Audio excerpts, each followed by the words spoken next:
Hello and welcome. This is your activity professional tip of the month. My name is Tim Anderson. I'm here in Pawtucket, Rhode Island with the TMWC Activity Professional Academy. And this month we are talking about treating your department as a business within a business.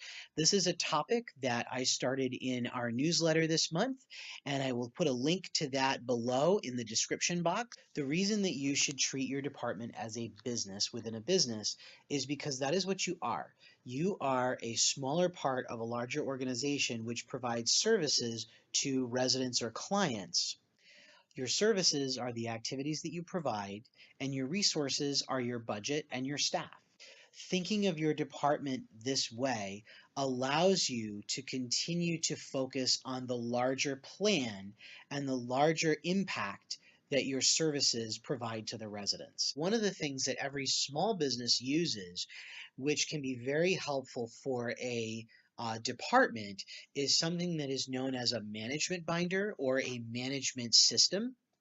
And this is basically like your go-to resource for everything that you need to run your department. When I first started working as an activities professional, I worked as a director in an adult daycare community. And one of the things that I did was establish a management binder for myself. This system has stayed with me through my entire career. I have changed it several times throughout the different communities that I've worked for. Every single place I go, it changes just a little bit. So this is the system that I'm going to show you today to kind of help you maybe get some inspiration for creating your own management system or your own management binder. As the department management binder is a system for organization, your system might be slightly different than mine. I preferred to use a binder for this because it made it a little bit easier for me because everything was in one place. And most of the time, the things in this binder don't really change all that much unless there's a major change within your department. Like say you gain a new staff member or you combine two staff positions or something changes within the overall structure of your department. So before I show you my management system, I also would like to say that when I was in the assisted living community that I worked at most recently, I had a variety of different binders because there were certain things that I found it just didn't work in one binder. There were things that just needed more space. So when I was working in assisted living, I had several binders that kind of were the combination. If you put them all together, you would have created what is now like my one binder. The management system I use now is a binder separated into about 6 different sections. Each section corresponds to number 1, my vision, mission, and philosophy. Number 2, planning. Number 3, organizing. Number 4, staffing. Number 5, directing.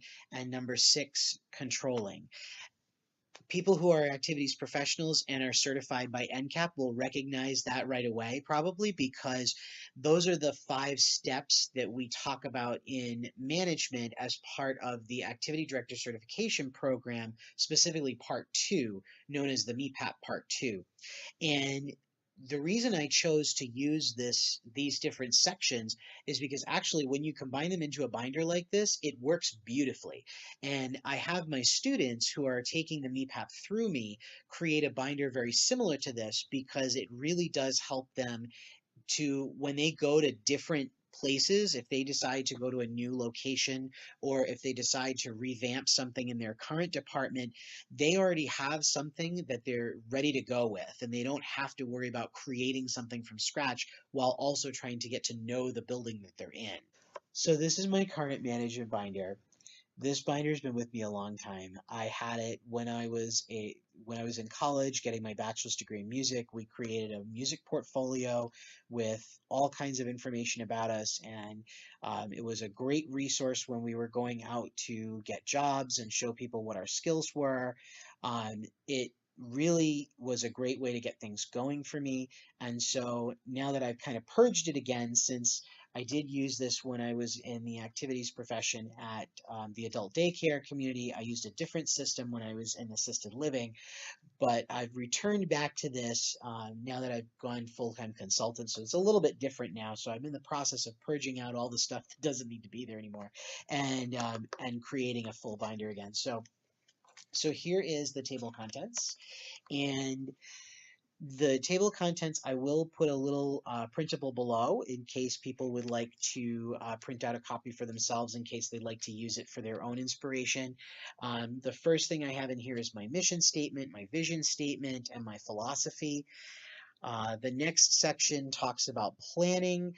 Particularly, these are the goals that I've set for this next year. I used to do this when I was a director. I would go at a conference once a year, and at that conference, I would spend time after the day's worth of events, and I would create goals for my department moving forward, as well as ways to reach those goals. I would also keep a copy of some of the standard policies that I had in my department, things like, when's, who to call when you have to call out, and, how to run a standard activity, what kinds of things to keep in mind, what does engagement mean. It kind of gave like the foundations of like what I felt my staff needed to know. And I also kept a copy of my budget, because I would share my budget with my staff all the time, because I felt it was important for them to know, kind of what I was working with and what our department was working with for resources for the year.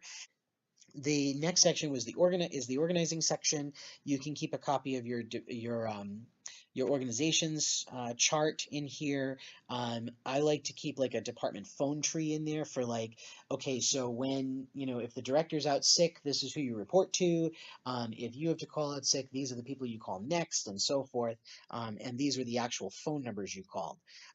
So the policy was in the planning, but then the actual phone numbers were in the organizing section. I would also keep a copy of the job descriptions, because when I did performance reviews, it was easier not to have to go searching through the computer to find the job descriptions. I could just go and grab them and make a copy. Um, in the staffing section, I would keep a copy of the staff schedule. I would also maybe keep something in it that said like the day in the life of the activities staff member. I would keep copies of the performance reviews, not the actual filled out forms, but rather just the blank forms that I needed when performance review time was there. I keep W-9 forms, or a blank W-9 form for new instructors, as well as the RIDWC forms that we would have to fill out in Rhode Island for new contractors. In the directing section, I would keep a copy of all the blank forms for documentation. So in case we needed to do an assessment and my staff were going to do an assessment that day, they could grab a copy of that form right out of the binder. And then my last section is controlling, which is basically anything having to do with quality assurance.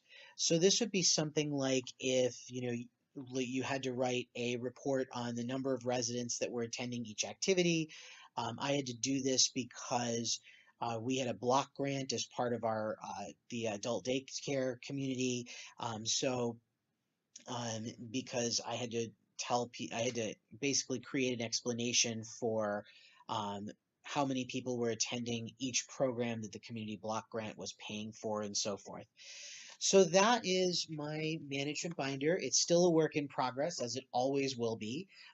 While it is something that doesn't change very often, and it does change occasionally, and to be honest, it's once you have it ready, it pretty much is something you can refer to anytime you need to. So what system do you use to organize your department and keep things in a easy, accessible place for you? Feel free to leave a comment in the description box below, or rather in the comment box below. And if you liked this video, please feel free to give it a thumbs up. Let me know if you'd like more videos like this, and I'll see you next time.